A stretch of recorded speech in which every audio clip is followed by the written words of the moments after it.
Gutom na siya. Kiwi. Gutom.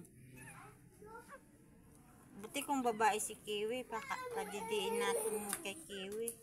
Hindi naman babae si Kiwi.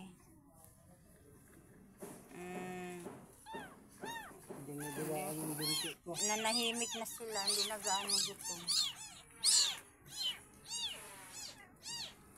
Ano ba yun? Yan. Hindi, yung isa yan.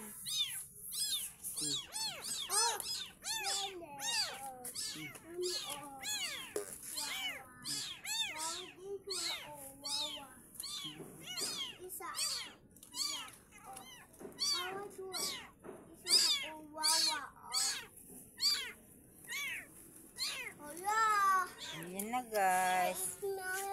Hindi na sila gaano maingay, nakadidi na sila.